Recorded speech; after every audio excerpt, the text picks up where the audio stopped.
No, pero también, pero hubieran hecho nomás. Hubieran hecho y hubiera pasado, porque sabes que la cultura infectada es interna.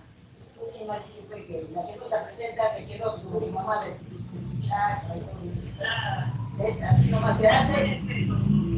Ya.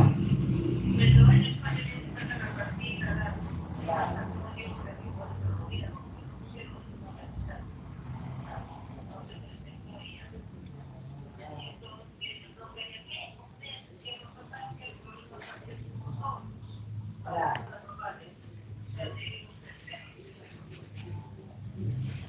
Claro, porque entonces la única solución allá es que le tenga participación.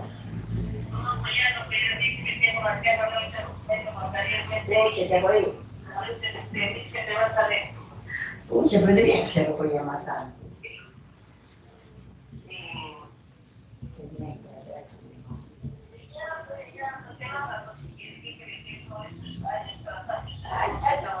Exactamente,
Doctor, sí podemos comenzar ya. ¿Ya podemos comenzar? Ok. Sí, doctor. Ya. Muy bien, buenas noches, jóvenes. Bueno, en primer lugar tengo que agradecerles por la atención que han tenido y la flexibilidad para poder hacer esta charla a estas horas, ya que, como le hablé a su delegada, mañana tengo una cita en el Poder Judicial en la tarde y esas citas no se pueden dejar de asistir. Así que les agradezco por su comprensión. Bueno, el tema que teníamos previsto desarrollar es trastornos hipertensivos del embarazo. Bien, a ver, ¿de qué se trata? En primer lugar, tenemos algunos datos que nos pueden hacer ver la importancia que tiene esta patología. En primer lugar, vemos que la preeclampsia más o menos ocurre en el 2 a 12% de los embarazos, ¿no? Eso significa que, por ejemplo, en nuestro país estamos en ese rango, entre el 2 al 10% de embarazos son complicados con trastornos hipertensivos del embarazo, aunque no tenemos estadísticas totalmente fidedignas porque no siempre se consignan los mismos criterios de diagnóstico y clasificación, ¿no? De este 2 a 12%, el 25% de los embarazos que hacen un trastorno hipertensivo del embarazo cursan con estos trastornos, pero con signos de severidad, lo cual hace que realmente sea grave, ¿no? Y como ven, en el mundo, la preeclampsia es la causa de mortalidad materna directa en el 15% de las muertes maternas, o sea, aún en los países desarrollados. En América Latina, por ejemplo, la preeclampsia y eclampsia es la primera causa de muerte materna con el 25.7% de casos, ¿no? En los países desarrollados un poco menor, pero igual, es una de las causas, de las 3 primeras causas de muerte materna. En el Perú es la segunda causa de muerte materna, en el Perú, aunque en Arequipa ya en estos 3 últimos años, los trastornos hipertensivos del embarazo y la preeclampsia, especialmente la preeclampsia, la eclampsia y el síndrome GEL, son la primera causa de muerte materna en la macrorregión sur. No sabemos por qué.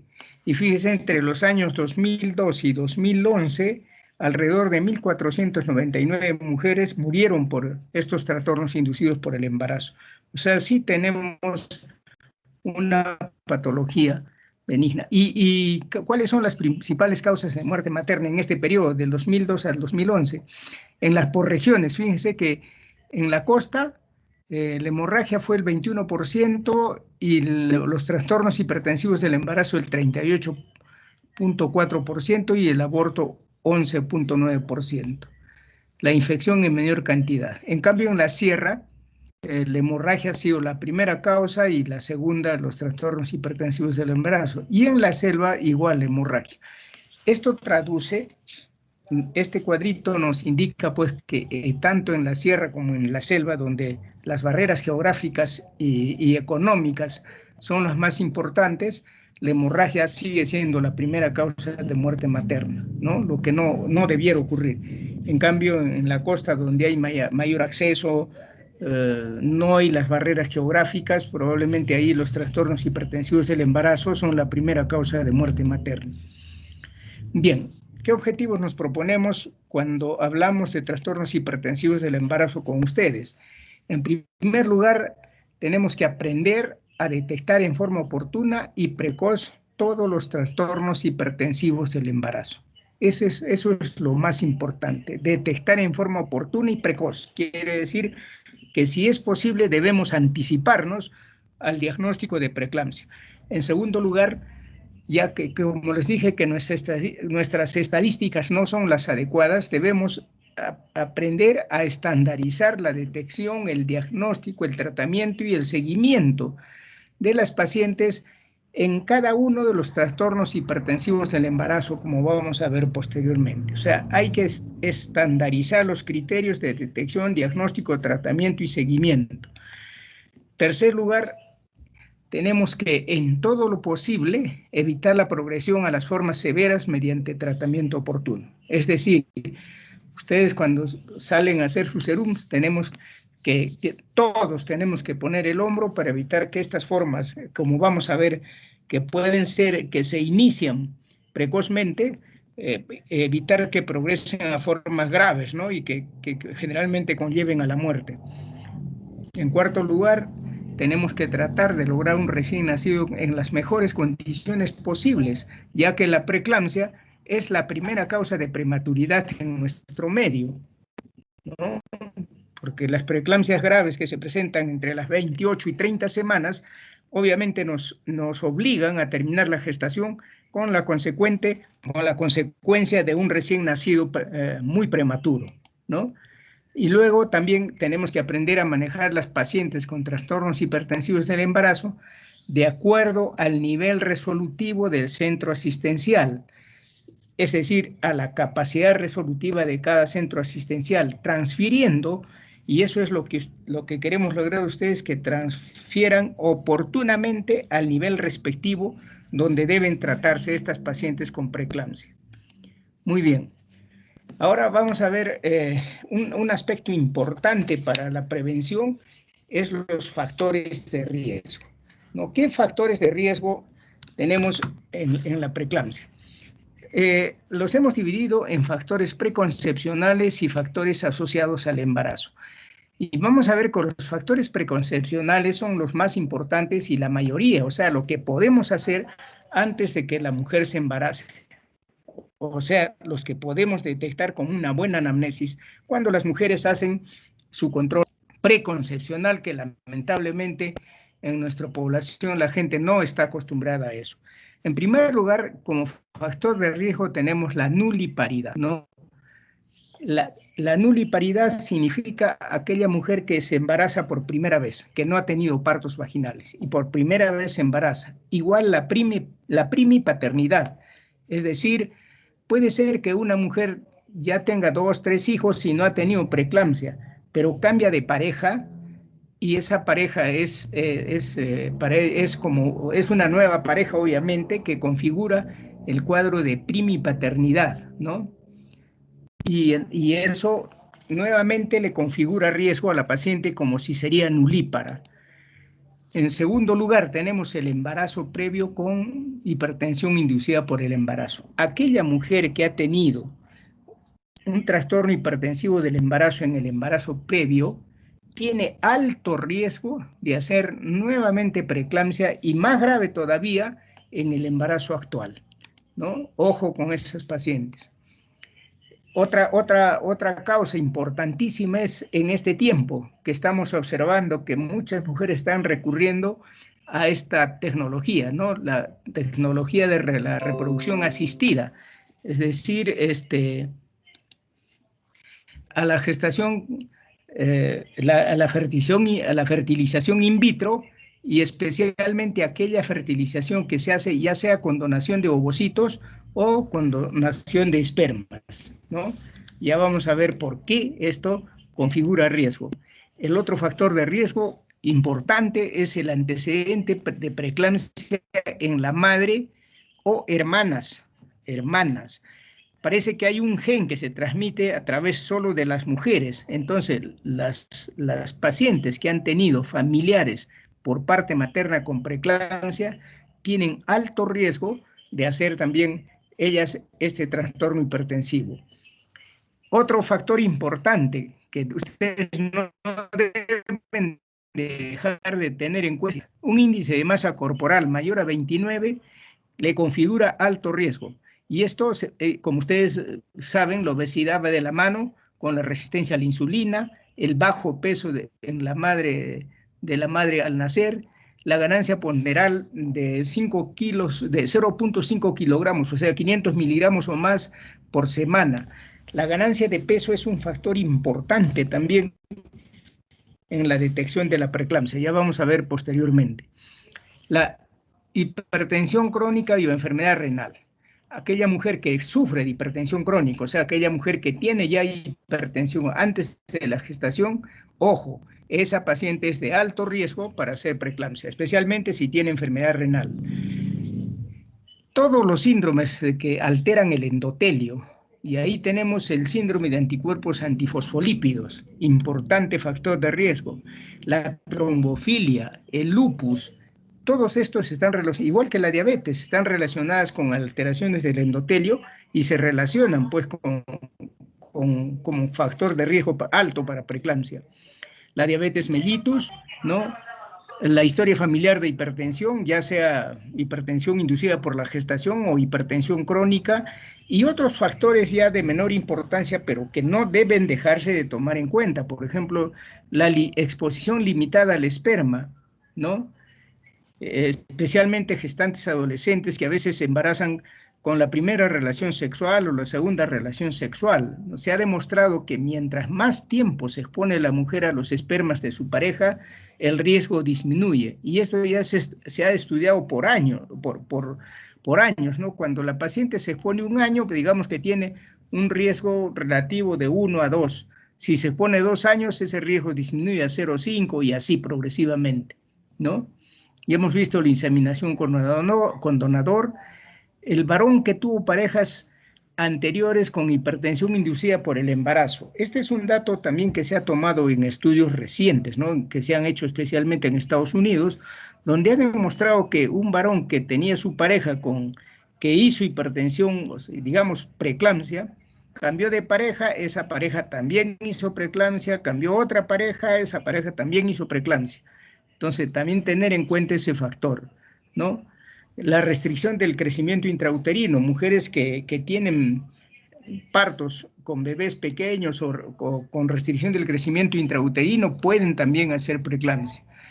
El antecedente de desprendimiento prematuro de placenta normoinserta, las gestantes tardías, ¿no? Aquellas que pasan de los 35 años, las pacientes que tienen periodos intergenésticos largos, aquellas que tienen periodos intergenésticos mayor de 10 años, también periodos intergenésicos cortos, ¿no? Menor a 2 años, y aquellas pacientes que tienen pues problemas socioeconómicos, ¿no? Nutrición inadecuada, pobreza, deficiente educación, exceso de trabajo,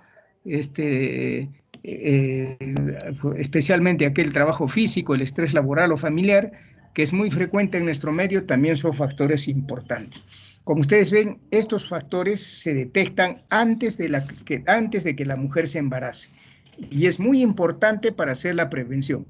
En cuanto a los factores asociados a la gestación ya, o sea, la mujer que ya se embarazó, ¿qué riesgos que por el embarazo tiene? Aquella mujer que tiene embarazo múltiple. Aquella mujer que tiene el embarazo múltiple tiene mucho trofoblasto, o sea, tiene placentas grandes, y eso le expone mayormente a que haga un trastorno hipertensivo del embarazo. La diabetes gestacional, igual que la diabetes preexistente, también es un factor de riesgo importante en el embarazo, la restricción del crecimiento intrauterino y las infecciones del tracto urinario. Ojo con esas pacientes que durante el embarazo tienen estas características. Y otras más de menor importancia serían ya las anomalías congénitas o estructurales, ¿no? Fetos con malformaciones estructurales, pacientes que tienen polihidramnios, o sea, el líquido amniótico muy aumentado, anomalías cromosómicas, ¿no? Síndrome de Down, síndrome de Edwards, síndrome de Patau, etcétera, ¿no? Aquellas pacientes que tienen hidrofetalis y enfermedad del trofoblasto, ¿no? Por ejemplo, la mole hidatiriforme, etcétera. Entonces, estos son los factores que presentan las pacientes cuando ya están embarazadas, ¿no? Estos factores de riesgo clínicos son seleccionados solo ya para la preeclampsia, ¿no? Fíjense que coinciden con lo que hemos mencionado, ¿no? El lupus eritematoso sistémico tiene un riesgo relativo de 2.5. La nuliparidad, un riesgo relativo de 10.1. Fíjense que el hecho de tener lupus eritematoso, la paciente entra con un riesgo más alto que la nulípara. Mujeres de más de 35 años tienen un riesgo de 1.2, antecedente de muerte fetal 2.4, enfermedad renal crónica, tenemos 1.8, la fertilización asistida tiene 1.8, el índice de masa corporal mayor a 30 tiene 2.8. Fíjense que el riesgo por ser obesa es alto, más alto que de lo que hemos revisado actualmente, ¿no? El hecho de tener embarazo múltiple también le da alto riesgo, 2.9. El desprendimiento prematuro de placenta, 2. La diabetes, fíjense, la diabetes es la que confiere mayor riesgo de preeclampsia, 3.7. Y la preeclampsia previa, fíjense, pacientes que tuvieron preeclampsia previa, el riesgo relativo es de 8.4. Ojo con esas pacientes, ¿no? Las pacientes que tienen hipertensión crónica tienen también un riesgo muy alto, 5.1, y finalmente las pacientes que tienen, ¿cómo se llama?, anticuerpos antifosfolípidos, también tienen un riesgo alto, 2.8. Entonces, puntualizando, los factores de riesgo más importantes son el antecedente de preeclampsia previa, luego le sigue la hipertensión crónica, ¿no?, la diabetes, obesidad, factores muy importantes a tener en cuenta.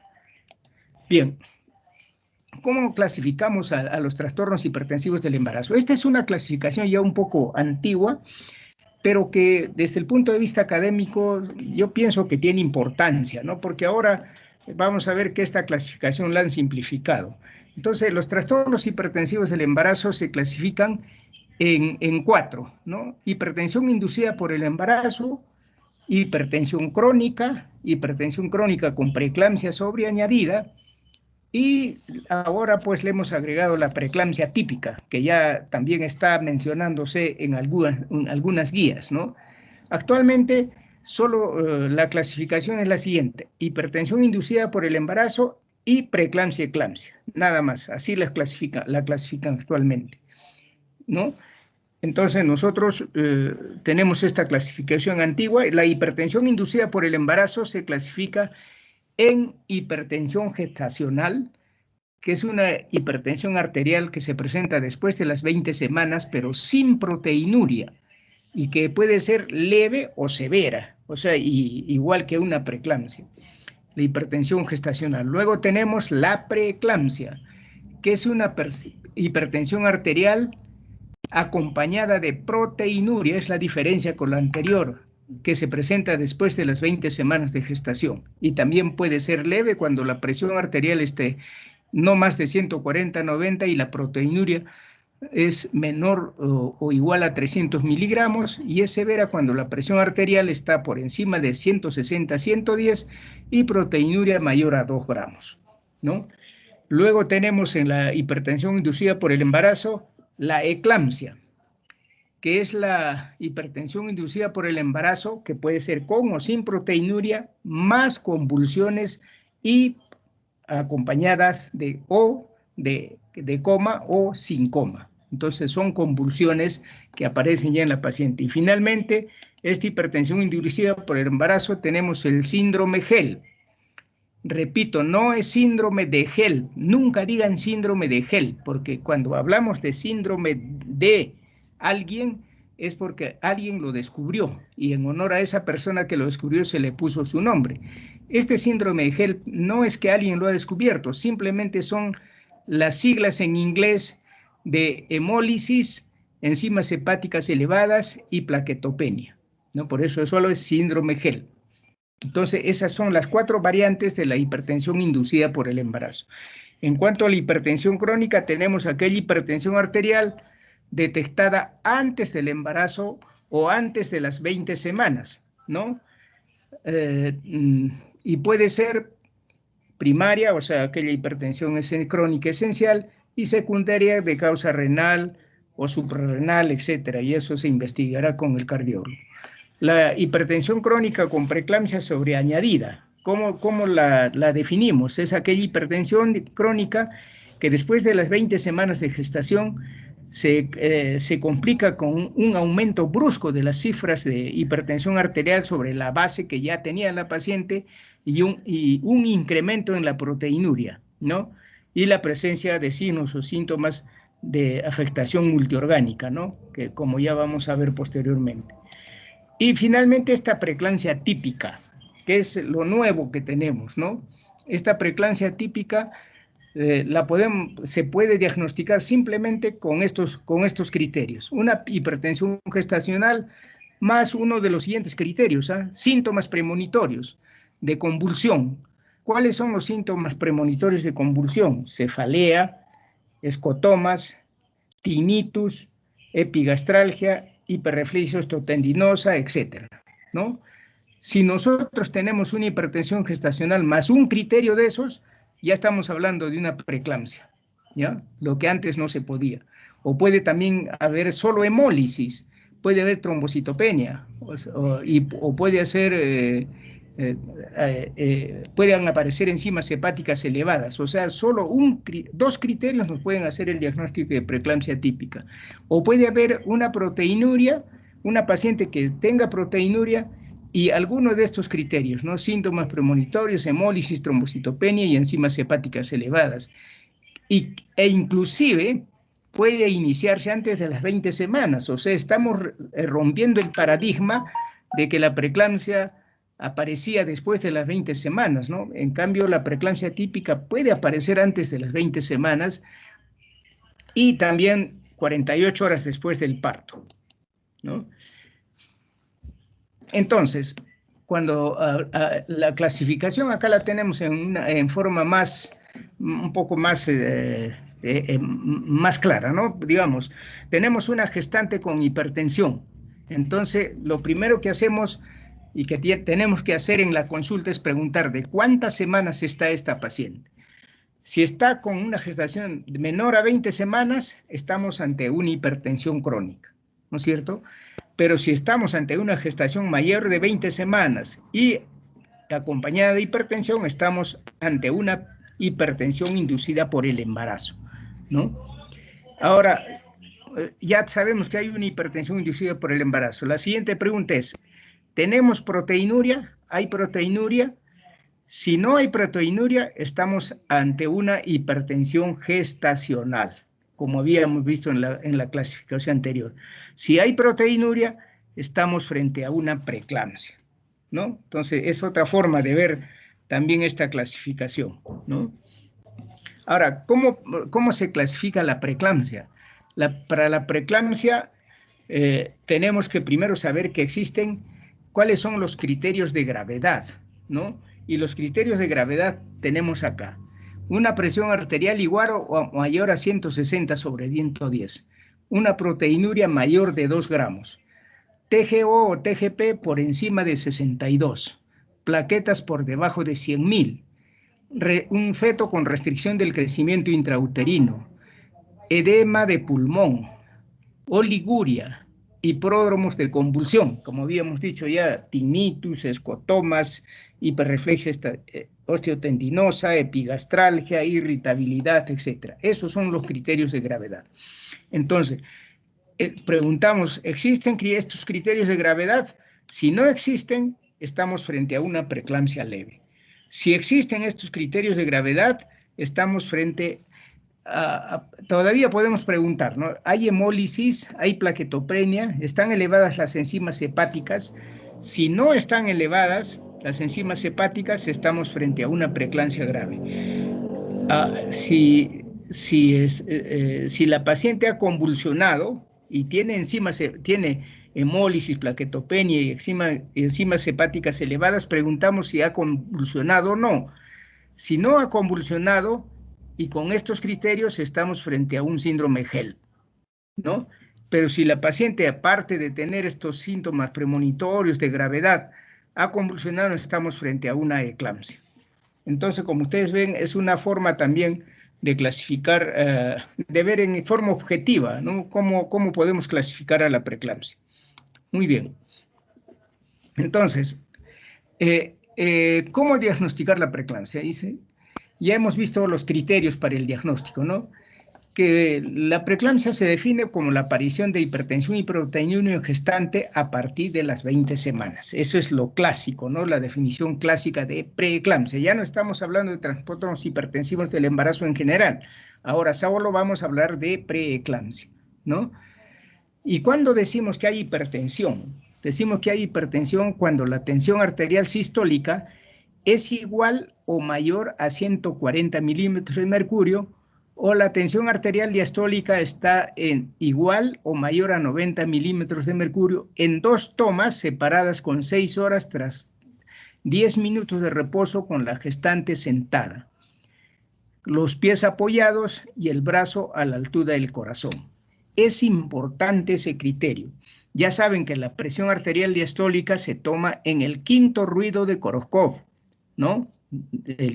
Tenemos que tener bien en cuenta eso para consignar una presión diastólica adecuada. Entonces, se tienen que ser 2 tomas, ¿no? Con 6 horas de intervalo. La paciente tiene que estar por lo menos con 10 minutos de reposo sentada, ¿no? Con los pies apoyados y el brazo a la altura del corazón. Entonces, de esa forma nosotros tomamos la presión arterial. Y cuando hablamos de proteinuria, cuando hay presencia de más de 300 miligramos de proteínas en orina de 24 horas.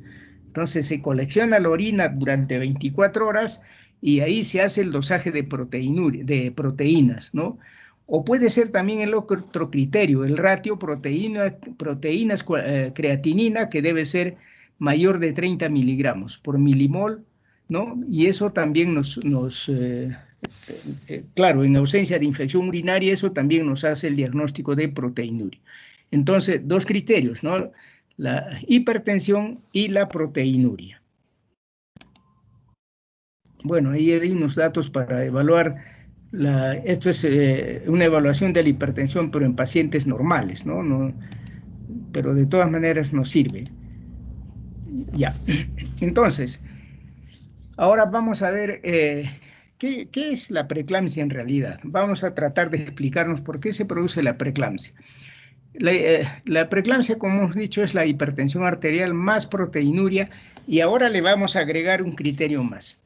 Esta hipertensión arterial más proteinuria finalmente va a desencadenar una enfermedad endotelio vascular, o sea, una alteración del endotelio en todos los vasos sanguíneos del organismo materno.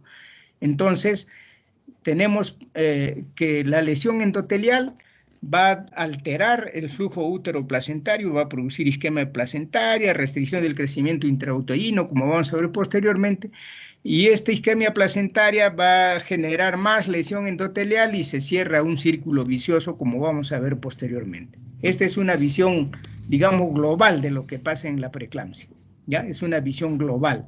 Entonces, lo que tenemos que entronizar es que la preeclampsia finalmente es una enfermedad endotelial vascular generalizada, ¿ya? Entonces, acá vemos todos los daños que ocasiona la preeclampsia. En el riñón vamos a encontrar que se caracteriza por hipertensión más proteinuria, ¿no? Y ahí la alteración renal va a producir hipertensión más proteinuria.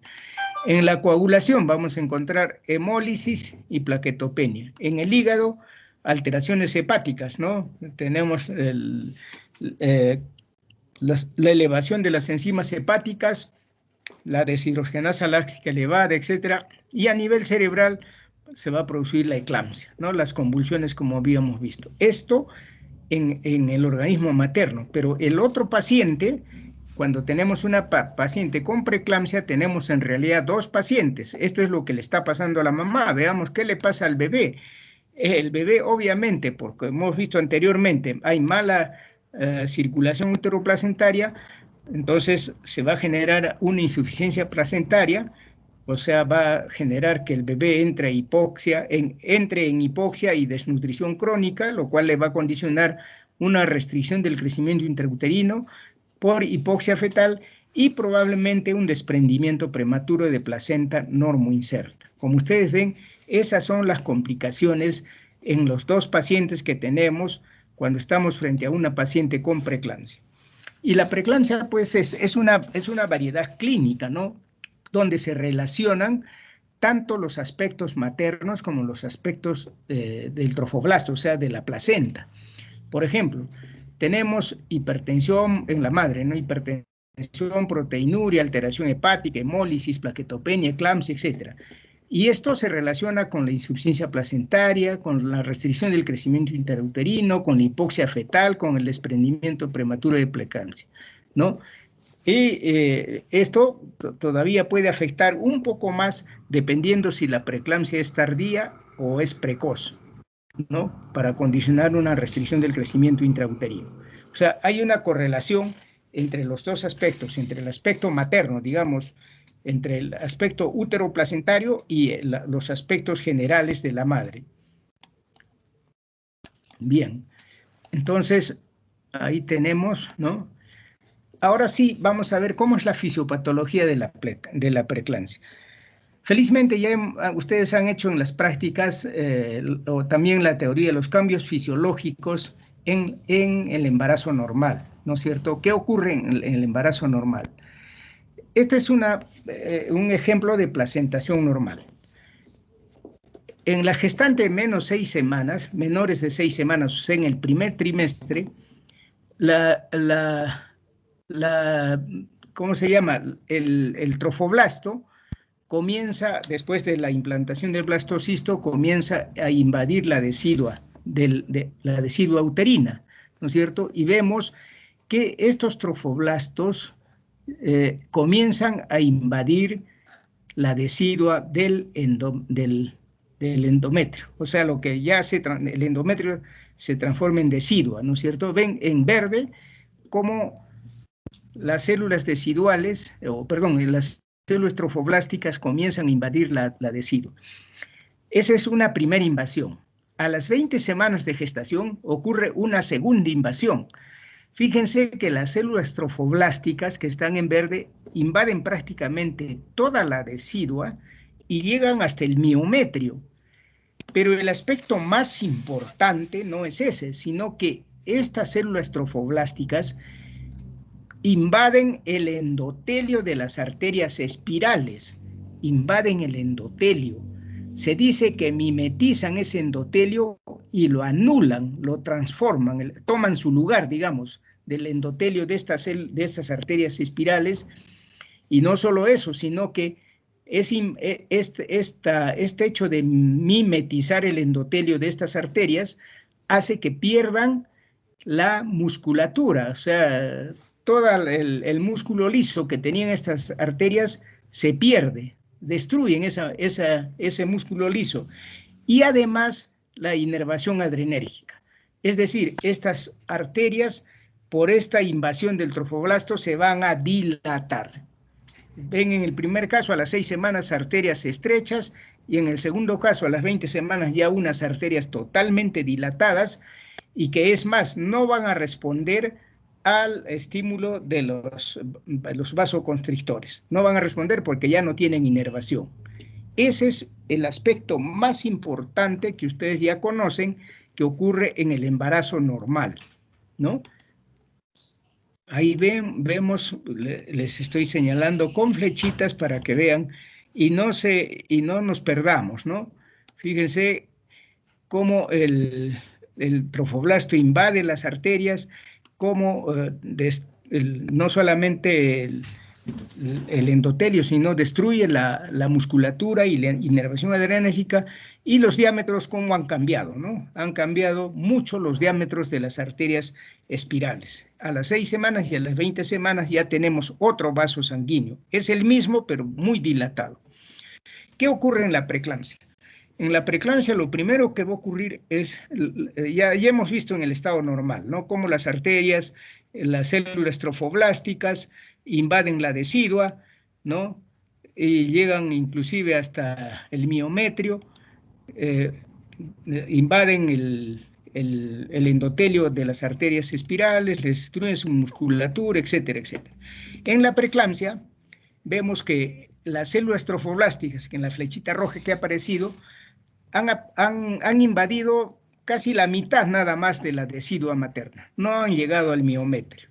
Ese es un aspecto. El segundo aspecto es que estas células trofoblásticas no invaden las arterias espirales, no las invaden, ¿no? Entonces, el diámetro de las arterias espirales se queda muy reducido en comparación con el diámetro de lo que ocurre en el embarazo normal, ¿no? Ese es un aspecto importante. En la preeclampsia, entonces, tenemos, entre comillas, una vasoconstricción de las arterias espirales. Y ya sabemos que la condición indispensable para que se mantenga el embarazo tiene que haber un aumento del flujo útero-placentario, eso ya lo hemos estudiado. Entonces, si no ocurre esta vasodilatación de las arterias espirales, estas arterias se van a quedar con un diámetro reducido, entonces ya deducimos cuál es la consecuencia, ¿no? Va a haber una mala circulación útero-placentaria. Pues bien, entonces, estas alteraciones de los vasos sanguíneos maternos se detectan en el Doppler. Como ustedes ven, en el embarazo normal, ahí les he puesto una imagen del Doppler, y en la preeclampsia, fíjense cómo la flechita amarilla está señalando lo que conocemos con el notch protodiastólico. En la preeclampsia hay un marcado notch protodiastólico en relación con una paciente normal, que el notch protodiastólico casi no existe. Entonces, esta es una imagen de la arteria uterina, obviamente no de las arterias espirales, porque claro, si la sangre circula por las arterias uterinas y va a encontrar resistencia al final en las arterias espirales, va a dar el tipo de notch protodiastólico que vemos cuando hay preeclampsia. Muy bien. Ahora veamos. ¿cuál es el modelo fisiopatológico de la preeclampsia? Nosotros hemos visto que fundamentalmente la preeclampsia se caracteriza por una lesión endotelial, por hipertensión y disfunción orgánica múltiple. ¿Cómo ocurre esto? Porque existen factores inmunológicos, o sea, necesariamente durante la preeclampsia hay factores inmunológicos que hacen que haya una mala relación entre el feto, entre el producto de la concepción, mejor dicho, que es un alloinjerto, y los tejidos de la preeclampsia.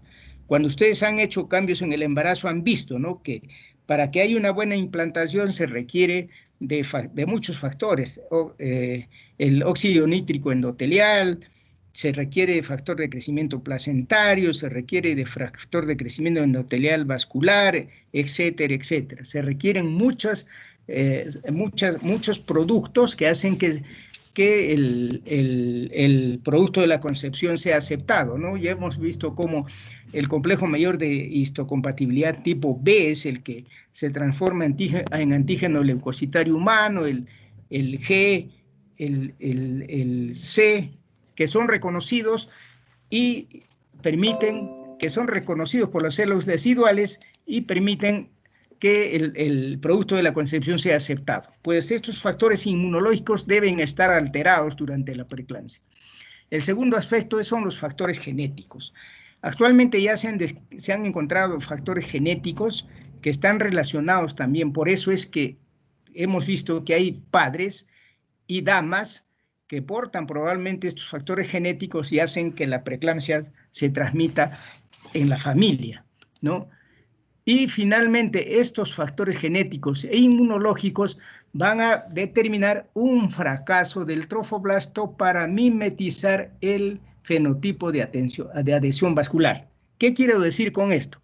Que tanto estos factores genéticos como los factores inmunológicos van a determinar que estos trofoblastos que están invadiendo la decidua y los vasos arteriales espirales no se produzcan como en el embarazo normal, esté alterado, esté limitado, ¿no? Y eso, ¿a qué va a dar lugar? Va a ver, en primer lugar, veamos los factores inmunológicos. Acá tenemos la mala adaptación inmune, se alteran pues muchos productos inmunológicos, ¿no? En vez de predominar TH2, va a predominar TH1, el factor de necrosis tumoral, interleuquina 1, interleuquina 6, que son factores inflamatorios, ¿no?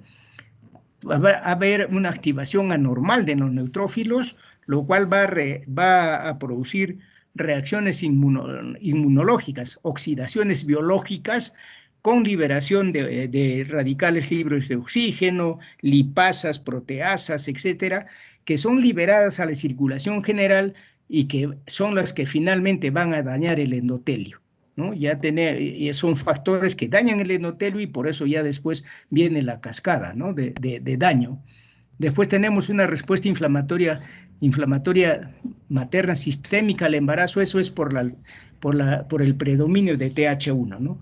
Entonces, estos factores, como les digo, sobre todo la reacción oxidativa que se produce en la placenta por estas causas, van a producir factores como les dije, ¿no?, radicales libres de oxígeno, proteasas, lipasas, etcétera, una serie de sustancias inflamatorias que salen a la circulación general y van a producir daño endotelial, o sea, lesión endotelial. Por otro lado, los factores genéticos, ¿no? Los factores genéticos, por ejemplo, las dislipidemias, la hiperhomocisteinemia, la resistencia a la insulina, etcétera, de por sí son factores que ya dañan el endotelio, ¿no? Ya ustedes saben que las dislipidemias, la hiperhomocisteinemia, la resistencia a la insulina, la diabetes, etcétera, etcétera, van a dañar el endotelio y el endotelio dañado va a producir vasoespasmo. Este vasoespasmo obviamente va a producir hipertensión y lo anterior, o sea, las dislipidemias, etcétera, lesión endotelial. Fíjense que ya tenemos dos caminos para la producción de lesión endotelial y uno para la hipertensión. ¿Qué más pasa? Vamos a ver que el fracaso del trofoblasto para mimetizar el fenotipo de adhesión vascular va a ocasionar una invasión trofoblástica incompleta, como hemos visto en las láminas anteriores, una integridad adrenérgica y conservación de la musculatura de las arterias espirales. ¿Y esto qué se traduce? Que no hay vasodilatación de estas arterias, ¿no? No va a haber vasodilatación. Eso va a condicionar, si son arterias con una luz pequeñita que no se han dilatado como debieran hacerlo, vamos a tener una disminución de la perfusión y por lo tanto vamos a tener una hipoxia placentaria. Esta hipoxia placentaria nos va a ocasionar un estrés oxidativo, ¿no?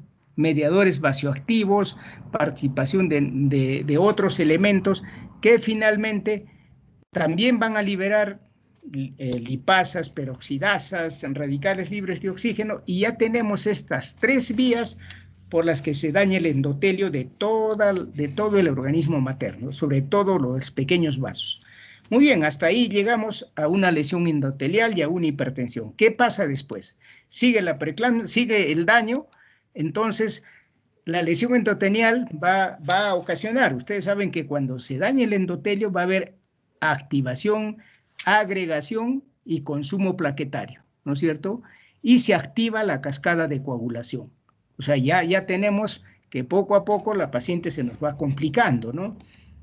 Por su parte, esta activación y consumo plaquetario, activación de la cascada, va a producir que haya una inversión del tromboxano A2 sobre prostraciclina. Y ya sabemos que el tromboxano es vasoconstricción. Normalmente predomina prostraciclina, o sea, prostaglandina I2, predomina en la gestante normal, pero acá se invierte, predomina tromboxano por la lesión, por la activación de las plaquetas y la activación de la cascada, va a predominar tromboxano. También va a disminuir el óxido nítrico y por lo tanto va a haber vasoconstricción, hipovolemia, isquemia y muerte celular, ¿no? Especialmente en la placenta. ¿Qué más vamos a tener? La lesión endotelial también va a causar ese mismo problema, ¿no? Y y se cierra el círculo vicioso, ¿no? O sea, se invierte la relación tromboxano-prostaciclina, más lesión endotelial, más lesión intertelial, más inversión, mayor alteración de la cascada de coagulación, y ahí tenemos un círculo vicioso grave, ¿no? Por otra parte, esto último también va a ocasionar un incremento de la sensibilidad a agentes vasopresores, angiotensina 2, etcétera, el sistema renina-angiotensina, lo cual también va a condicionar hipertensión, el vasoespasmo va a condicionar hipertensión, y ahí tenemos pues que se cierra un círculo vicioso fatal, ¿no? Fatal, que si persiste, obviamente va a llevar a una disfunción orgánica múltiple, y si no lo tratamos a tiempo, va a llevar a la muerte de nuestra paciente. Esto es a grandes rasgos, jóvenes. Lo que ocurre es una hipótesis, porque cuando nos explicamos las causas de la preeclampsia, no hay todavía un consenso, ¿no? Esta es una hipótesis que trata de explicar la fisiopatología y por eso es la más aceptada, ¿no? Muy bien. Entonces, ahora en la etiopatogenia vemos en resumen lo que hemos visto, ¿no? Vemos que aquellas mujeres que se exponen a las vellosidades coriónicas por primera vez son factores de riesgo. La mujer que esté expuesta a una superabundancia de vellosidades coriales, como el embarazo gemelar, la molidatiforme, las que tienen afecciones preexistentes asociadas. Esto es importante, miren, con esto resumen todo lo que hemos visto de la diabetes, anticuerpos antifosfolípidos, etc. Dice que las que tienen afecciones preexistentes asociadas con la activación o inflamación de las células endoteliales, como son la diabetes, la obesidad, la enfermedad cardiovascular o renal, trastornos inmunológicos o influencias hereditarias. Fíjense que cuando una mujer entra a la gestación con algún problema que le dañe su endotelio, prácticamente está ya confinada a sufrir una preeclampsia grave. Y aquellas mujeres que genéticamente también están dispuestas a la hipertensión durante el embarazo, ¿no? Por alteraciones genéticas, como vamos a ver. ¿Cómo sería el tratamiento de la preeclampsia? Realmente el único tratamiento conocido hasta hoy para la preeclampsia, porque como no sabemos estrictamente la causa, pues no podemos tratarla, ¿no? Entonces, el único tratamiento conocido actualmente es la finalización del embarazo, ¿no? Ya puede ser por parto vaginal, por cesárea. Tenemos que saber cómo controlar al feto durante el trabajo de parto, si usamos anestesia general, cómo vamos a controlar el posparto, etcétera, ¿no? Y cómo vamos a manejar el bebé prematuro, ¿no? Entonces, en líneas generales, cuando tenemos una paciente con preeclampsia, tenemos que tener un control estricto materno-fetal, ¿no? Control estricto de nuestros dos pacientes, la madre y el feto, ¿no? Acá tenemos una gestante con hipertensión más proteinuria, ¿no? Gestante, y también el caso de una gestante con hipertensión gestacional, o sea, nosotros hemos tratado de, bueno, tratamos de darles a ustedes la clasificación de gestación de hipertensión con proteinuria y sin proteinuria. Hemos dicho que la hipertensión sin proteinuria sería la hipertensión transitoria o la hipertensión gestacional, ¿no? Entonces, aquellas que tienen proteinuria y sin proteinuria realmente se comportan igual. El manejo casi es el mismo, por eso es que los juntamos acá, ¿no? Entonces, en ambos casos, ya sea con proteinuria o sin proteinuria, las pacientes deben estar hospitalizadas. De manera que si ustedes están haciendo su serum, encuentran una paciente con elevación de la presión arterial, incremento de peso, etcétera, etcétera, ustedes deben transferir inmediatamente a la paciente para su hospitalización. Entonces, una vez que ingresan al hospital, ¿para qué lo hospitalizamos? Para que se haga un estudio y en lo posible logremos una estabilidad clínica de la paciente. Entonces tendremos que controlar la presión arterial y la diuresis, tenemos que hacer analítica detectando la proteinuria de 24 horas y una analítica que se llama clave azul, o sea, que es parte de la clave azul. Cuando nosotros manejamos una paciente con preeclampsia, se maneja de acuerdo a la guía clave azul, y eso en el Perú, tanto en el Ministerio como en Salud. Entonces, en el Ministerio de Salud usan la clave azul, nosotros también usamos la clave azul. Entonces, la clave azul significa que cuando una paciente ingresa a un servicio o donde ustedes estén en la posta, tienen que activar la clave azul. ¿Qué significa activar la clave azul? Que en el caso de ustedes, si están en una posta, tiene que saber el chofer de la ambulancia, tiene que saber la enfermera, la obstetriz, si tienen laboratorio, tiene que saber el laboratorio, ¿no? No van a tener banco de sangre, no van a tener sala de operaciones UCI. Por eso, una vez que ustedes han comunicado, han activado la clave azul, ya controlan la presión arterial, la diuresis, no hacen los análisis que se pueda. Yo creo que ya no pueden hacer proteinuria 24 horas, pero sí pueden hacer una proteinuria cualitativa. Van a tener las cintitas para hacer la proteinuria cualitativa, ¿no? Y la analítica. ¿Qué análisis hay que pedir? Hay que pedir todo lo referente a cómo están los órganos de choque, como hemos visto anteriormente. ¿Cuáles son los órganos de choque? Son el hígado, el riñón, la coagulación, ¿no? Entonces tenemos que ver en cuanto al hígado toda la función hepática. Pediremos TGO, TGP, deshidrogenasa láctica, pediremos bilirrubinas totales y fraccionadas, proteínas totales y fraccionadas. En la cascada de coagulación pediremos plaquetas, fibrinógeno, TP, TPT, INR, ¿no? En el riñón, ya hemos visto, pedimos proteinuria cualitativa, proteinuria 24 horas, urea, también un análisis para descartar infección urinaria, ¿no? Y creo que son los análisis más importantes que tenemos que hacer, ¿no? Evaluar los órganos de choque bueno, y ver la sintomatología, ¿no? Y tenemos que estudiar también al feto. ¿Qué vamos a hacer con el feto? Tenemos que, ya en el hospital, haremos una ecografía, haremos un test no estresante, un perfil biofísico, haremos un Doppler, depende de en qué estado nos llega la paciente. Si la preeclampsia, ya sea con la hipertensión con proteinuria o sin proteinuria, es leve y la paciente está estable, la observamos 24 horas y la paciente no tiene alteraciones en la analítica, su presión arterial se ha estabilizado, podemos nosotros intentar un tratamiento ambulatorio.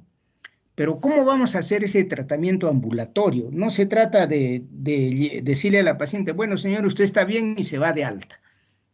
La paciente se va a su casa y vive tan lejos que no tiene movilidad, no tiene cómo regresar y cuando regrese probablemente ya está grave, ¿no? Entonces, antes del alta para un control ambulatorio nosotros tenemos que explicarle a la paciente cuáles son los signos de alarma. La paciente tiene que saber claramente cuáles son los signos de alarma para que regrese al hospital. En segundo lugar, tenemos que saber dónde vive, con quién vive, tiene apoyo familiar, apoyo del esposo, de la familia, etcétera, tiene movilidad, nos entiende lo que queremos, lo que le estamos diciendo.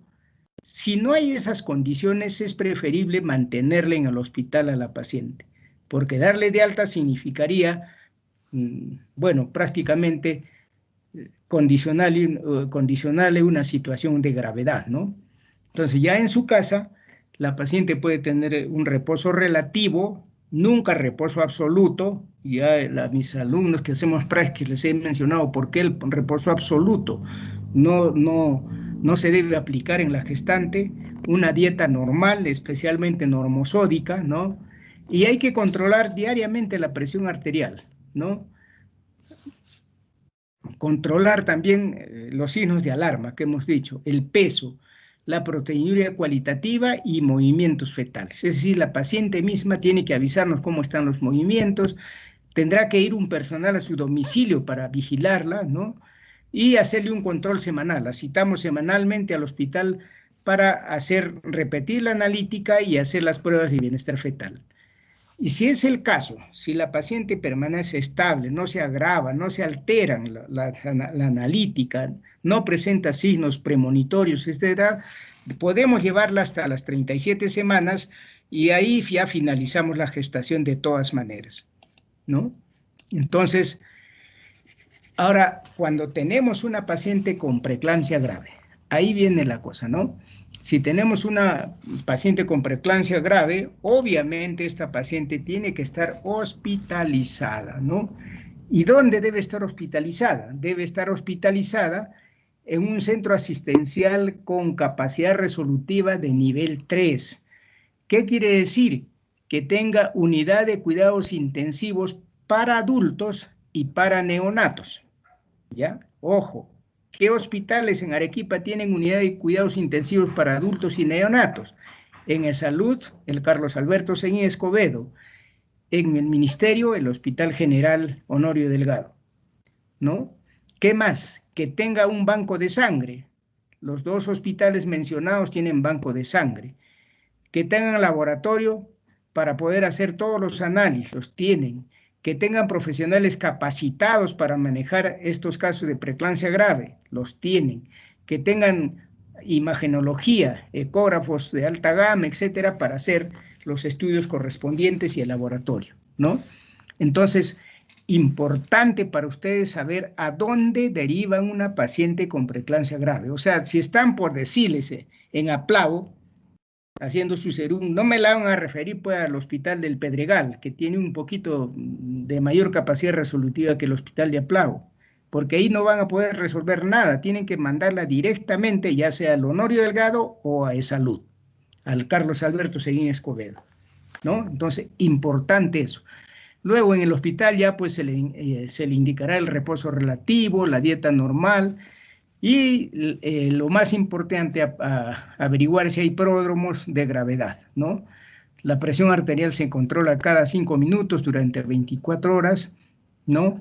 El objetivo es que la presión arterial diastólica se mantenga entre 80 y 90 milímetros de mercurio, no menos ni más tampoco, ¿no?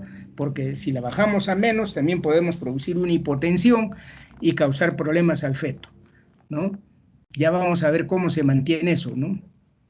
Tenemos que hidratar a la paciente, hay que controlar la diuresis, porque hemos visto que el riñón es uno de los órganos de choque, hay que hacer el balance hidroelectrolítico, si es posible tomar presión venosa central cada 24 a 72 horas, y el análisis de los órganos de choque, como hemos visto, analítica clave azul, cada 24 a 72 horas. Estamos frente a una paciente grave, con preeclampsia grave, ¿no?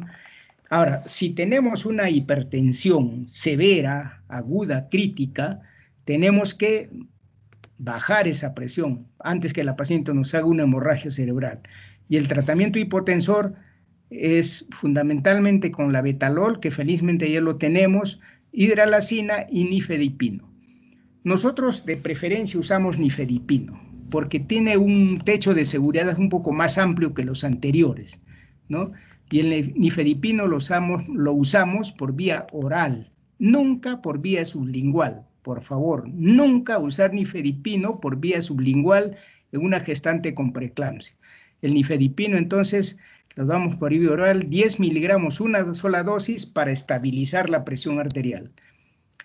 Y hacemos prevención de la eclampsia. Y esto también ustedes tienen que hacerlo. Nosotros, los médicos que trabajan en los hospitales de tercer nivel, van a saber que ustedes sí están capacitados cuando transfieran una paciente con sulfato de magnesio. ¿Por qué? Porque el sulfato de magnesio va a evitar la eclampsia, va a evitar las convulsiones. No saben ustedes todo el bien que le hacen a un ser humano cuando le ponen sulfato de magnesio, cuando está con preeclampsia, ¿no? También ya si la paciente convulsiona, bueno, ya ahí entra el sulfato de magnesio ya no como preventivo, sino como tratamiento, ya sea el diazepam u otros medicamentos, ¿no? El control fetal tiene que ser estricto, ¿no? Ecografía Doppler cada 24 a 72 horas, porque el Doppler nos va a indicar el estado de oxigenación del cerebro fetal, un test no estresante cada 24 a 72 horas, y lo más importante, la maduración pulmonar más fluidoterapia, ¿no? Más fluidoterapia. Entonces, ese sería el manejo de una paciente con preeclampsia grave. Y lo más importante que ustedes tienen que saber, que el manejo de pacientes con preeclampsia grave es multidisciplinario, tanto para la madre como al recién nacido. O sea, acá en el manejo entran cardiólogos, intensivistas, nefrólogos, reumatólogos, etcétera, etcétera, todas las especialidades que se requieren para manejar una paciente, ¿no? Entonces, yo antes quería explicarles lo que un algoritmo que hay en Estados Unidos que más o menos que lo usan para tratar a pacientes con preeclampsia grave. En primer lugar, ellos lo que ven es que estas pacientes tienen que ser manejadas en un hospital de tercer nivel, como hemos visto nosotros, ¿no? Que tiene que haber una valoración materna y fetal exhaustiva, como hemos visto nosotros, que tenemos que considerar la aplicación de sulfato de magnesio, también nosotros lo hacemos, y tratar de ver si estamos frente a una hipertensión maligna para dar el nifedipino, la betanol o hidralazina. O hasta ahí estamos de acuerdo. Entonces, ¿qué hacemos? Si estamos frente a una paciente, o sea, que tiene contraindicaciones para el manejo conservador, porque nosotros aquí hemos hablado que puede haber un manejo, bueno, no lo hemos mencionado, pero puede haber un manejo conservador cuando tenemos una paciente, por ejemplo, de 30 semanas y nosotros queremos darnos un tiempo para madurar el pulmón fetal. Podemos madurar el pulmón fetal en 48 horas, pero eso, claro, nos puede condicionar riesgos, ¿no? Entonces, ¿cuáles son estas contraindicaciones para el manejo conservador? ¿Qué dicen los americanos? Dicen, cuando hay síntomas persistentes o hipertensión grave, o sea, cuando tenemos una paciente con síntomas premonitorios de convulsión o con una hipertensión que no cede, ¿no? Cuando una paciente está con eclampsia, como edema pulmonar o síndrome HELLP, también tenemos que evitar el tratamiento conservador. Cuando tenemos una disfunción renal significativa o coagulopatía. Si tenemos esos casos, el tratamiento conservador no existe, ¿no? Si hay desprendimiento prematuro de placenta, si el feto ya es viable y si hay peligro fetal, peligro de muerte fetal, en estas pacientes ya no se aplica el tratamiento conservador. Si estas condiciones que hemos mencionado, estas contraindicaciones están presentes, entonces el parto se termina inmediatamente. Solamente se estabiliza la presión con nifedipino, unos cuantos, será por 1 hora o 2 horas, y se termina la gestación. Es lo mismo que hacen los americanos. Si no hay contradicciones para el tratamiento conservador, se observa inicialmente 24 o 48 horas, que es el tiempo que nosotros necesitamos para madurar el pulmón fetal. O sea, administramos corticosteroides, como ya todos saben, con dexametasona o con betametasona, ¿no? Evaluamos frecuentemente, ¿no? ¿Qué evaluamos? Los signos vitales, ¿no? Los signos vitales. ¿Qué más evaluamos? Evaluamos laboratorio, o sea, la analítica que hemos mencionado, especialmente para descartar síndrome GEL. Entonces, estamos observando a estas pacientes en el hospital. Hacemos una evaluación materna diaria, evaluación seriada de laboratorio, de la función renal y para descartar el síndrome HELP, evaluación fetal diaria y evaluación seriada del crecimiento fetal y del líquido amniótico, ¿no? Si todo va bien, podemos continuar observando. Si no, si aparecen signos que contraindican el tratamiento conservador, se termina el embarazo en cualquier momento. Eso sí hay que tenerlo claro. A veces nosotros decimos, bueno, más o menos la paciente está estable, vamos a tener un tratamiento conservador, vamos a dar corticoides, pero a las 16, 24 horas la paciente está grave o el feto está grave, tenemos que terminar la gestación. No hay nada que esperar, ¿no? Si no aparecen signos de gravedad, la paciente sigue estable, podemos esperar que la paciente cumpla 34 semanas y ahí de todas maneras terminamos la gestación, lo cual es muy raro. Toda paciente con preeclampsia grave generalmente se tiene que terminar la gestación o inmediatamente o después de 48 horas. Eso que quede claro, ¿ya? Más o menos coincide con lo que nosotros hacemos, ¿no? ¿Cómo hacemos ahora el manejo de la fluidoterapia? ¿No? Es importante, ya sabemos que la paciente con preeclampsia está hemoconcentrada, ¿no? Porque todo el líquido del intravascular ha salido al extravascular por el daño endotelial. El endotelio, como ustedes saben, es un órgano que tiene que ver con la hemostasia, ¿no? Que es como una membrana que limita el pasaje del intravascular al extravascular. Cuando se daña, se pierde esa función y el líquido del intravascular sale al extravascular y ahí se produce el edema. Esa es la razón del edema. Entonces, son pacientes que están hemoconcentradas, entre comillas, deshidratadas. Entonces, a toda paciente que llega con preeclampsia hay que hidratarla con cloruro de sodio al 9 por 1000. Le damos 250 centímetros a chorro en 1 hora y luego continuamos según el estado de hidratación y diuresis de la paciente. No nos olvidemos que cuando una paciente llega con preeclampsia, tenemos que aplicarle una sonda vesical. ¿Para qué? Para medir la diuresis. Creo que en todos los centros asistenciales hay estas sondas con su bolsa colectora que nos permite ir midiendo la diuresis, porque la función renal es uno de los aspectos más importantes a tener en cuenta en la preeclampsia. Y en cuanto a medicamentos, como les dije, lo que tenemos que nosotros aprender a manejar, y ustedes tienen que hacerlo, es el sulfato de magnesio. El sulfato de magnesio para prevenir las convulsiones en la madre y también que nos sirve como neuroprotección para el bebé cuando es muy prematuro, ¿no? Entonces, el sulfato de magnesio viene al 20%, o sea, quiere decir que vienen 20 gramos en 100 centímetros cúbicos. Una ampolla tiene 2 gramos y vienen 10 centímetros cúbicos, ¿no? ¿Cómo lo administramos? Esto es importante, jóvenes. Ustedes tienen que saber cómo manejar el sulfato de magnesio. Y acá tenemos esta tablita, ¿no? Tenemos una dosis inicial y una dosis de mantenimiento. ¿Cómo hacemos? La dosis, el sulfato de magnesio, inicialmente ponemos 4 gramos. 4 gramos, o sea, si tiene 2 gramos, ponemos 2 ampollas, 20 centímetros cúbicos en 80 centímetros de cloruro de sodio y lo pasamos en 20 minutos en Wolutrol. ¿Cuántas gotas? 300 microgotas si estamos en Wolutrol o 5 centímetros cúbicos por minuto. Ya está. Entonces, esa es la dosis que se llama dosis de ataque, ¿no? Si tienen ustedes una paciente con preeclampsia grave, tienen que hacer eso. Por eso tienen que saber manejar volúmenes, ¿no? 4 gramos. 4 gramos les hace 20 centímetros cúbicos. Lo diluyen en 80 centímetros cúbicos de cloruro de sodio y tienen una solución de 100 centímetros. Eso lo pasan en 20 minutos. Esa es la dosis de ataque. Y luego pasan a la dosis de mantenimiento, que se da 1 gramo por hora.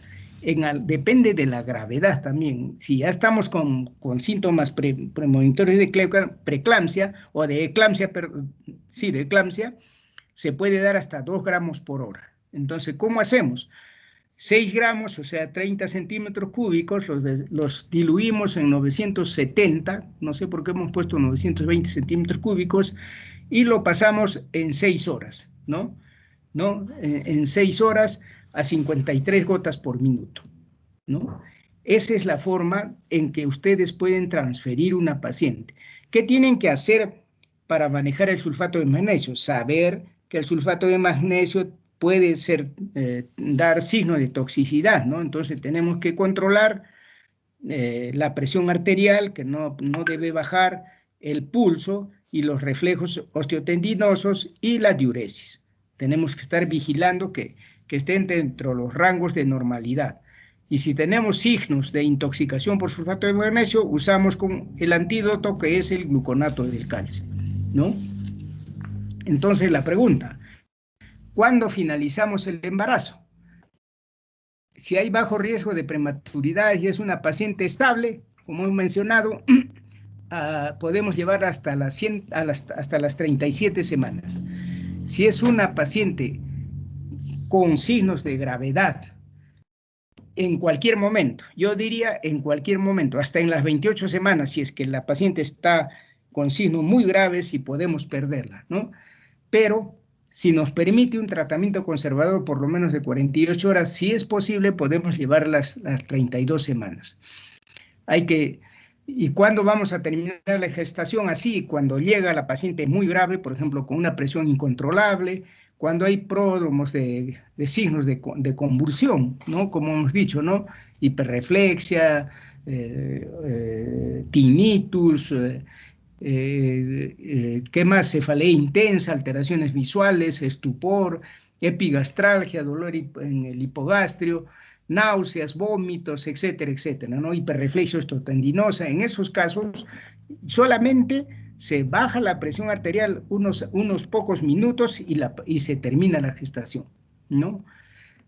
Porque las complicaciones maternas más graves ahí tenemos, ¿no? La eclampsia, un edema de pulmón, la rotura hepática, que se ve con alguna frecuencia en el síndrome GEL, el desprendimiento de placenta, que es muy frecuente, y la pérdida del bienestar fetal. Entonces, como ustedes ven, cuando una paciente tiene preeclampsia grave, requiere atención hospitalaria y multidisciplinaria. Ahora, unas cuantas palabras sobre el manejo de la eclampsia. La eclampsia realmente ya es una complicación grave. Les diré que toda paciente con preeclampsia grave, con eclampsia o síndrome GEL, tienen que ser atendidas en unidades de cuidados intensivos. Eso dice la norma del Ministerio de Salud, ¿ya? Toda paciente con preeclampsia grave, con eclampsia o síndrome GEL, tienen que ser atendidas en UCI, lo que quiere decir que estas pacientes apenas lleguen al hospital, unidad de cuidados intensivos, tiene que tener disponible una cama para atender a estas pacientes, porque como han visto, son pacientes son complicaciones potencialmente mortales, ¿no? Entonces, en una eclampsia, el tratamiento tiene que ser en UCI, como en la preeclampsia severa, Es similar a la preeclampsia severa. La paciente en decúbito dorsal lateral izquierdo, hay que evitar la aspiración, mantener la vía, ¿no? No abandonarla. Por eso tiene que estar en UCI, tiene que haber una enfermera y un médico a su lado, ¿no? Y mantener el ABC, ¿no? El ABC es la vía aérea permeable, ventilación adecuada, la circulación, etcétera, etcétera. Y el sulfato de magnesio acá es un poco diferente, ¿no? La dosis de ataque y el mantenimiento. Inicialmente, en el anterior caso dijimos la dosis inicial o de ataque es 2 gramos o 4 gramos, 4 gramos. Acá es 6 gramos, ¿no? Se disuelve en 70 centímetros cúbicos de cloruro de sodio y se administra también en 20 minutos a 300 microgotas por minuto o 5 centímetros cúbicos por minuto. Se reevalúan a la paciente. Si hay nueva convulsión, otra vez sulfato de magnesio en las mismas condiciones. Se reevalúa y pasamos a la dosis de mantenimiento. La dosis de mantenimiento es 8 gramos, 950 centímetros cúbicos en 4 horas, a razón de 80 gotas por minuto. Si no hay signos ya de convulsión, se pasa al mantenimiento, ¿no? Ya como ustedes ven ahí. Claro, en este caso yo no quiero ser incisivo en esto porque como ustedes ya no van a manejar estos pacientes, porque este manejo es en unidad de cuidados intensivos, ¿no? En el síndrome HELLP también es una complicación grave. Se dice que el HELLP tiene la más alta letalidad, ¿no? Muy pocas mujeres se salvan de un HELLP. También se maneja en UCI, unidad de cuidados intensivos. Hay que hacer una buena evaluación materno-fetal similar a la preeclampsia severa, tratamiento inicial como una preeclampsia severa y la atención multidisciplinaria, ¿no? Miren, ahora vamos a ver el aspecto más importante, la prevención de la preeclampsia. ¿Qué hay que hacer para prevenir la preeclampsia? ¿Qué es lo que nos interesa a nosotros? La prevención puede ser primaria, secundaria y terciaria. ¿Cómo hacemos la prevención primaria? La prevención primaria es aquella que se realiza evaluando los factores de riesgo.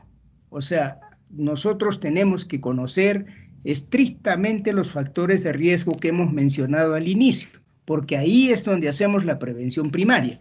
¿Y qué hacemos? En primer lugar, el control preconcepcional. Toda mujer antes de embarazarse debía consultar, ¿no? Debía consultar para que el médico la evalúe, descarte complicaciones, morbilidades, indique en qué momento debe embarazarse, etcétera, etcétera, ¿no? Como hemos mencionado, tratando de evitar los factores de riesgo, ¿no? O sea, esto tiene que ocurrir antes del primer embarazo. ¿Cuánto tiempo debe tener relaciones sexuales sin un método de barrera la paciente para bajar un poco sus factores de riesgo? Ya lo hemos mencionado. Todo eso se da en la visita preconcepcional en la consejería, ¿no? Luego tenemos que ver las condiciones de alimentación. ¿Cómo se está alimentando la paciente?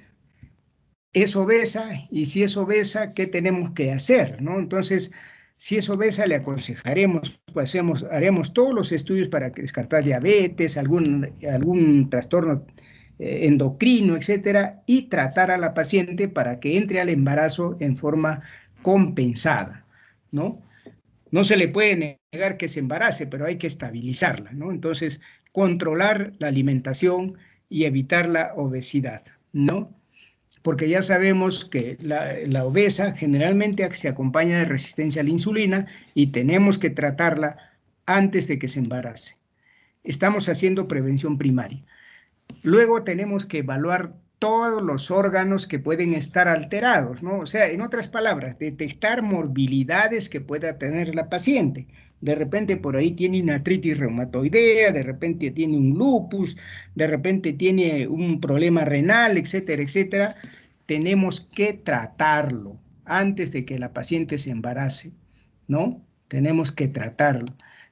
Y si es necesario, tenemos que preguntar, ver ante qué paciente nos encontramos. Si es una paciente que todavía quiere embarazarse, pues mientras le estabilizamos, le daremos métodos anticonceptivos, ¿no? señora, usted por el momento no puede embarazarse, le vamos a dar un método anticonceptivo reversible para que podamos estabilizarla, tratarle sus complicaciones y usted puede entrar al embarazo en las mejores condiciones. Si la fertilidad no está satisfecha, si ya la fertilidad está satisfecha y estamos frente a una paciente que tiene, que tiene alto riesgo para hacer preeclampsia, ahí podemos indicar, ¿cómo se llama? Un tratamiento anticonceptivo definitivo, ¿no? Ya sea la ligadura de trompas o ya sea la vasectomía. Esto en aquellas pacientes pues, que tienen morbilidades graves. Por ejemplo, ¿qué pacientes nunca debieran embarazarse? Aquellas pacientes que tienen un lupus eritematoso sistémico activo, las pacientes que tienen hipertensión pulmonar primaria, ¿no? Grave, las pacientes ¿qué más? Las pacientes que tienen insuficiencia renal, que han sido trasplantadas, las pacientes que tienen cardiopatías severas, etcétera, etcétera, es mejor hacerles una ligadura de trompas. Nunca se olviden de eso, porque yo he visto pacientes embarazadas que les han hecho trasplante renal. Nadie les dijo que no debían embarazarse. Obviamente esa paciente, si no muere, será por milagro de Dios, ¿no? He visto pacientes con problemas renales graves, por ejemplo, una paciente de 19 años con síndrome de Fanconi falleció, no se le pudo hacer mucho, ¿no? Es una paciente que venía de Camaná. Entonces, evaluar los factores de riesgo y si son graves, están ya, cuando hemos hecho la clase ¿cómo se llama? A mis alumnos les pasé las diapositivas de cómo evaluar el riesgo, si sus compañeros pueden pasárseles a todos, pásenles para que vean cuáles son los factores de riesgo altos y muy altos para una paciente que se embaraza. Entonces, esto es la prevención primaria. Esto es lo que tenemos que hacer con una paciente antes de que se embarace. Sería lo ideal. Lamentablemente, en nuestro país, como repito, nuestro sistema de salud está en el suelo. Esta pandemia nos ha dicho que no servimos para nada, que nadie se ha preocupado por la salud. Lo peor que tenemos, somos el peor país del mundo, igual que en educación, ¿no? Entonces, tener en cuenta eso. Ojalá es que con el tiempo cambien las cosas, ¿no? Bien. Y luego tenemos la prevención secundaria. Esta prevención también es importante y ustedes también tienen que participar allí. ¿Qué requisitos tenemos para hacer prevención secundaria? En primer lugar, tenemos que tener conocimiento de los mecanismos fisiopatológicos de la complicación del embarazo. Ya los hemos tratado, ¿no? Ya saben cómo es la invasión, la mala invasión, ya saben todos los factores que influyen. O sea, ustedes ya tienen conocimiento de los mecanismos fisiopatológicos. ¿Qué más? Requieren disponibilidad de métodos de detección precoz. ¿Qué métodos de detección precoz tenemos? Sí tenemos ecografías con ecógrafos de alta gama y tenemos laboratorios. Si bien es cierto, de repente en el sector público y en el salud no tenemos todo, pero en forma privada ya están haciendo analítica, ¿no? Para marcadores. Y en tercer lugar, tenemos que tener medidas de corrección de los cambios fisiopatológicos. O sea, la tercera sería una pregunta, ¿no? ¿Tenemos con qué evitar que se produzca la enfermedad? O por lo menos, ¿cómo hacer para que esta preeclampsia no sea grave? A la misma pregunta que nos hacemos con la vacunación para el COVID, ¿no? No nos va a dar la enfermedad, pero ya cuando estemos vacunados, la enfermedad nos vamos a contagiar, pero ya no vamos a morir, ni vamos a requerir oxígeno, ni estar en el hospital. Lo mismo pasa con la preeclampsia, ¿no? Si tenemos medidas de corrección, no la vamos a evitar, pero vamos a evitar que la paciente se muera y por supuesto vamos a evitar sacar un prematuro extremo, ¿no? Entonces, esos requisitos son los que ustedes tienen que tener para hacer prevención secundaria, ¿no? Entonces, a ver, veamos primero. El conocimiento de los mecanismos fisiopatológicos ya los hemos expuesto, los acabamos de exponer. ¿Tenemos disponibilidad de métodos de detección precoz? Sí tenemos. hay que saber evaluar también los datos que nos dan estos procedimientos. No puede haber falsos negativos y falsos positivos. Entonces, en primer lugar, tenemos que saber tener como métodos de detección precoz el incremento de la presión arterial diastólica en el segundo trimestre. Ya sería un método tardío, ¿no? Segundo, el incremento excesivo del peso materno, no por edemas. Cuando una paciente comienza a subir más de 500 miligramos por semana, ojo, que esa paciente ya está alterándose. Y yo les he dado a mis alumnos también cuánto sube una paciente, cuántos gramos sube por día una paciente en el primer trimestre, en el segundo trimestre y en el tercer trimestre. Esas tablitas ustedes tienen que tenerlas presentes, hay que imprimirlas y tenerlas en el bolsillo, ¿no? Luego tenemos que ver el incremento excesivo de peso materno, ¿no? El incremento del ácido úrico es un marcador. El ácido úrico no lo he mencionado, pero el ácido úrico es un marcador de gravedad. Cuando el ácido úrico se eleva en una paciente que está con preeclampsia y se eleva de un día a otro, nos está diciendo que el problema es grave, ¿no? Y tenemos la proteína positiva en tiras reactivas, que es lo que ustedes van a tener en su posta. Van a ser proteína cualitativa, la que se informa en cruces. La cuantitativa no, se informa en cantidad. Entonces, tenemos estos 4 elementos. Pero además, tenemos otros, los más recientes, los que nos permiten hacer los cribados o despistajes. ¿Y cuáles son? En primer lugar, la flujometría Doppler de las arterias uterinas. Como hemos mencionado cuando hemos hablado de fisiopatología, el incremento de índice de pulsatilidad por encima del percentil 90 de la arteria uterina materna entre las 11 y 14 semanas. Es entre las 11 y 13 semanas, 6 días. Y se repite entre las 18 a 24 semanas, ¿no? Predice, este solo dato nos predice las formas severas de trastornos hipertensivos del embarazo en el 40%, con un valor predictivo negativo igual a 97 a 99. O sea, la flujometría Doppler de las arterias uterinas que se tiene que hacer en el primer trimestre es importante.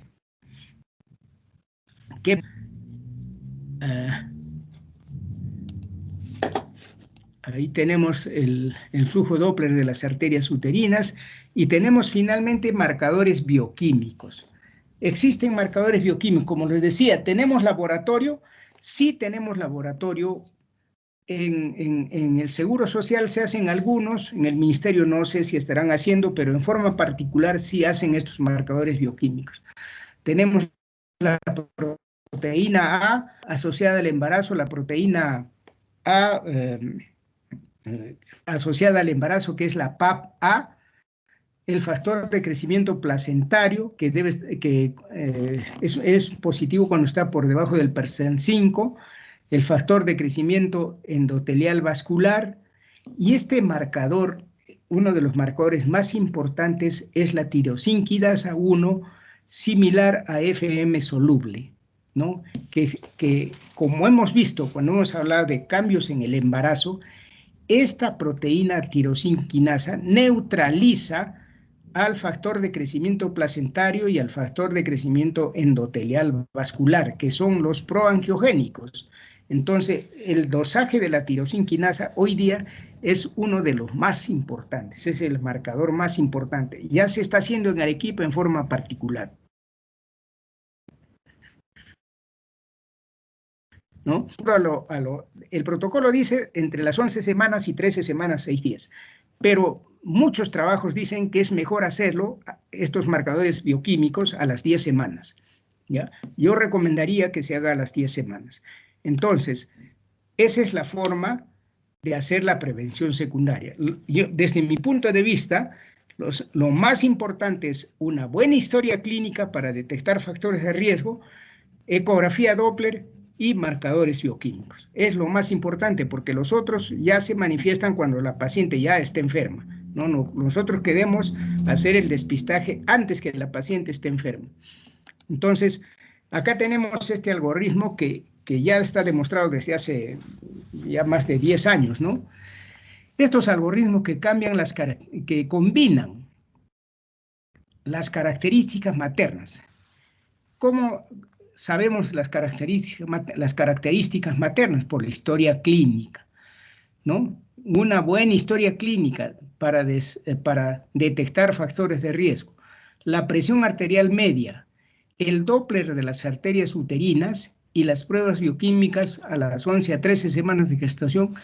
Miren, podría identificar, dice, al 90% de los embarazos que posteriormente desarrollarán preeclampsia temprana, o sea, antes de las 34 semanas, 90%. O sea, con este algoritmo, que nosotros lo podemos hacer, detectamos el 90% de las pacientes que van a ser preeclampsia grave, que son las que se presentan tempranamente. El 80% de preeclampsias intermedias entre las 34 y 37 semanas y 60% de preeclampsias tardías después de las 30 semanas, con una tasa de falsos positivos del 5%, ¿no? Esto, como les digo, desde el 2011, este investigador, que son investigadores ingleses, han publicado estos trabajos que ya se están aplicando en todo el mundo. Por eso este algoritmo es el más utilizado en todo el mundo, ¿no? Una historia clínica. Ya, digamos, ustedes tienen una paciente que ha tenido preeclampsia en su primer embarazo. Hemos dicho que tiene un riesgo relativo muy alto, ¿no? Ahí les envié una tablita.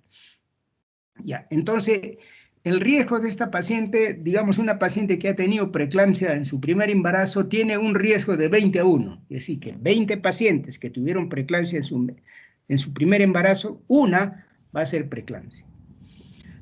Ya tenemos ese riesgo.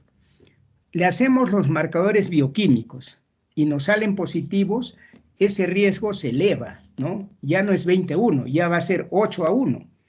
O sea, va a aumentar el riesgo de 8 mujeres que tienen historia clínica, que tienen marcadores positivos, de 8 mujeres, una va a ser preeclampsia severa. Si le hacemos ecografía Doppler y nos sale positivos, el riesgo cambia, ¿no? Ya de 5 a 1. O sea, de 5 pacientes que tienen historia clínica con factores de riesgo positivos, que tienen marcadores positivos y que tienen Doppler de la arteria uterina positiva, de 5 pacientes con esas características, una nos va a hacer preeclampsia.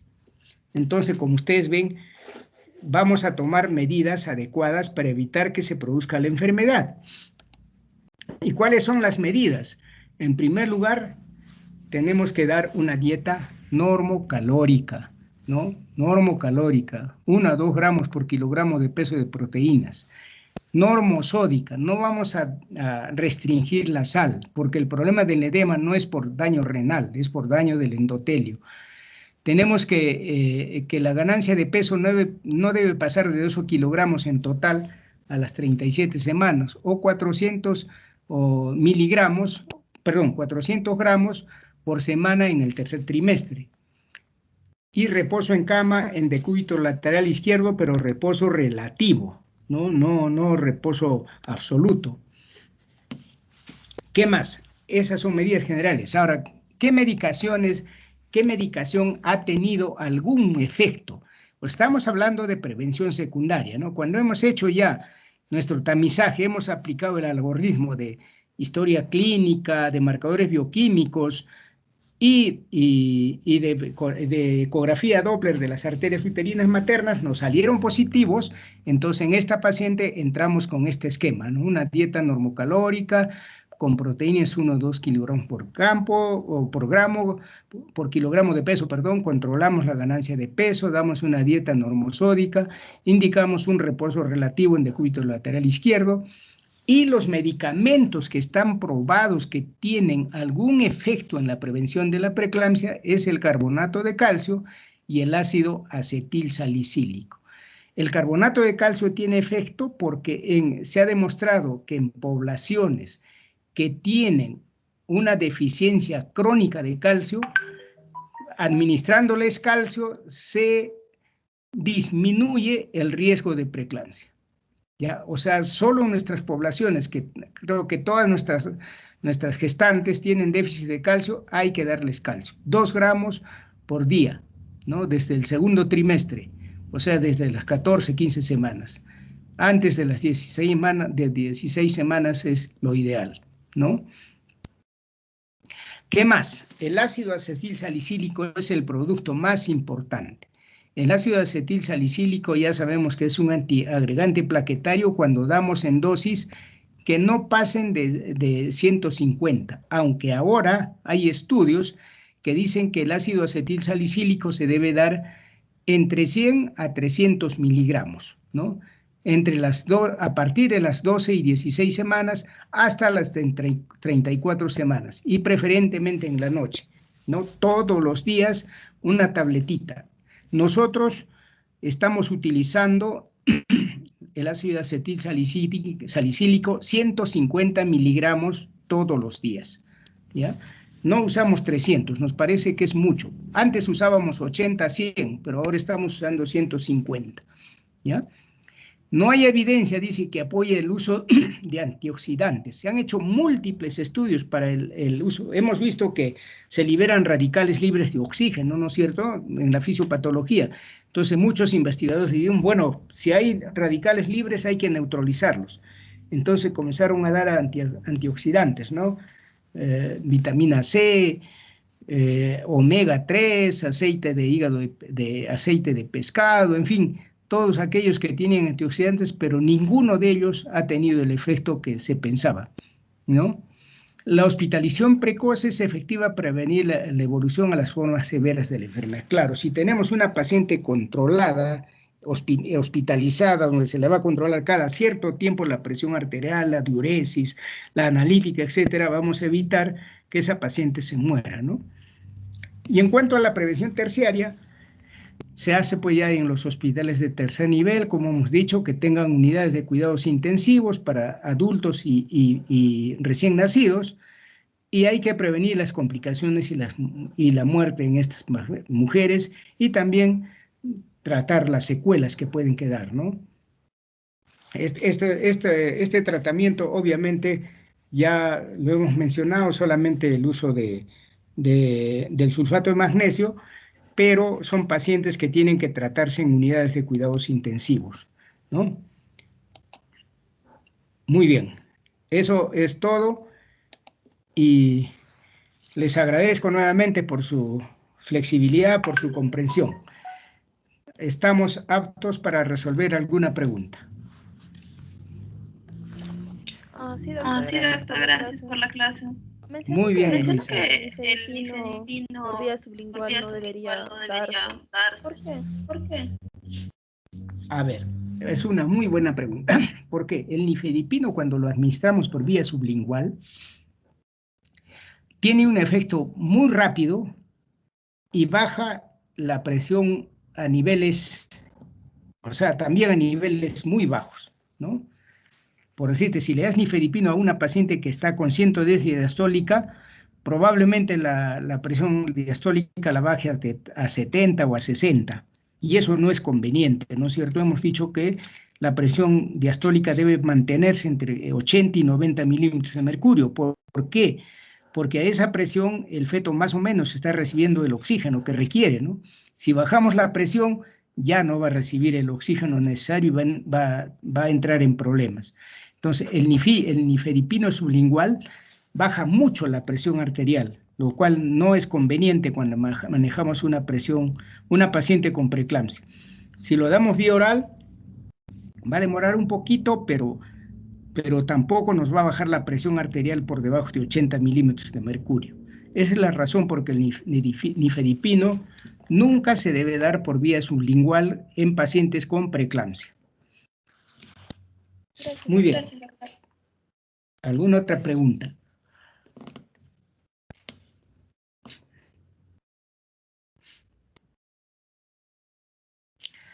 Bien, Luisa. Si no hay más preguntas, ahí tienes la clase.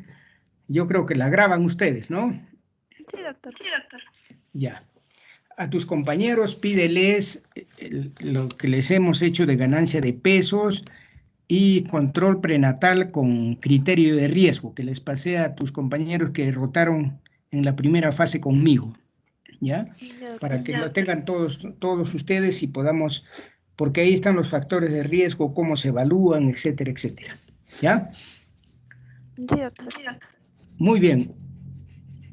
si no hay preguntas, yo les agradezco su comprensión, disculpen el tiempo y por favor nos estaremos viendo en el examen. Muchas gracias a todos, muchas gracias. Gracias a todos. Me despido de ustedes, hasta luego. Hasta luego. Gracias, doctor. Hasta luego. Hasta luego, doctor. Hasta luego, jóvenes, hasta luego.